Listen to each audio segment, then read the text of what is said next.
Hello everyone, welcome back to my channel. So today I'm back with the episode review of ससुराल सिमर का, जो कि 19 अक्टूबर को आने वाला है. इसमें क्या हुआ है ना, सबसे पहले लास्ट तो आप लोगों ने 18th वाला देखा होगा. तो उसमें ये होता है ना कि सिमर आरव को छोड़ने जाती है बाहर तक, and then she is like, उसको होता है कि आरव जी वापस आ जाएं. बट देन फिर कुछ देर आरव को नहीं दिखाया जाता है 19th में.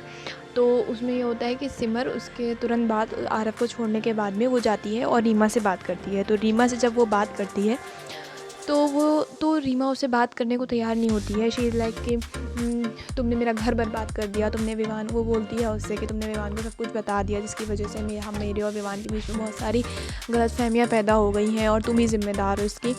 और ये ससुराल अब ससुराल सिमर का नहीं रहा है. It is no more like Sasural Simar का, ये रीमा का ससुराल है. तो और वो बोलती है कि तुम्हें मेरे पुराने कपड़े पहनने का शौक़ था, मुझे नहीं पता था कि तुम फिर इस तरह से तुमने कर दिया, तुम मेरे जगह पे मंडप पे बैठ गई, पुराने कपड़ों से तुम्हारा ये शुरू हुआ.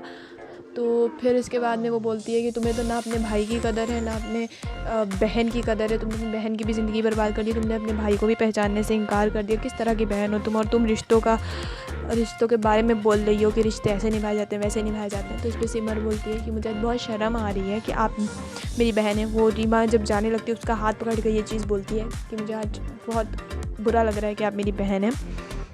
उसके बाद सिमर रोते रोते जब अपने रूम की तरफ जा रही होती है तो वहाँ पे गजेंद्र जो कि उसके ससुर हैं वो मिलते हैं. और वो सिमर से बोलते हैं कि सिमर बेटा, मुझे माफ़ कर दो, तुमने 1 महीने से इस घर के लिए बहुत कुछ किया, पर मैं तुम्हारे लिए कुछ भी नहीं कर पा रहा हूँ.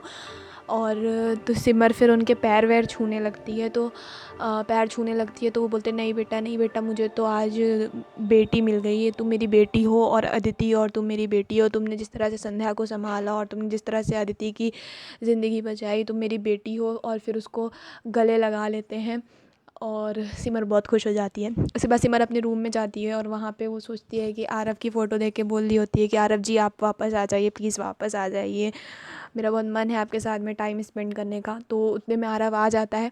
तो आरव को खड़ा देख उसको लगता है कि ये उसका वहम है, पर आरव सच में होता है. तो आरव उसके पास आके बैठता है और वो बोलता है कि तो सिमर को लगता है अभी भी वो वहम में ही है. तो फिर उसके बाद में जब उसको पता चलता है कि आरव सच में आ गया है, और आरव सच में इसलिए आ गया होता है क्योंकि विवान ने आरव को रोक लिया होता है, कहा होता है कि आप भाभी के पास जाइए, चाबी मुझे दीजिए और मैं जा रहा हूँ वहाँ पे टोल नाके पे. तो बड़ी माँ को पता भी नहीं चलेगा और काम भी हो जाएगा. तो इस तरह से ये होता है. और फिर आरव उसको चाबी दे देता है और विवान उसकी जगह पे चला जाता है, और फिर सिमर और आरव के अच्छे से जो भी टाइम होता है वो स्पेंड करते हैं. उसके बाद में चित्रा को ये चीज़ पता चल गई होती है कि विवान चला गया. तो वो बड़ी माँ यानी गीतांजलि देवी के पास जाती है और बोलती है कि बड़ी माँ फ़ोन करिए विवान को और वापस बुलाइए, आपने तो आरव को भेजने के लिए कहा था, तो विवान कैसे चला गया. तो बड़ी माँ उसको फ़ोन करती हैं, उसका फ़ोन नहीं लगता है, पर कुछ देर बाद में जब लगता है तो वो उससे बोलती है कि तुम वापस आ जाओ. तो विवान बोलता है कि नहीं बड़ी माँ, अब तो मैं पहुँचने वाला हूँ. पर फिर उसके बाद में वो बोलता है ठीक है मैं आ रहा हूँ. पर उतनी देर में मोहित जो है वहाँ पे तैयार खड़ा होता है और वो अटैक कर देता है.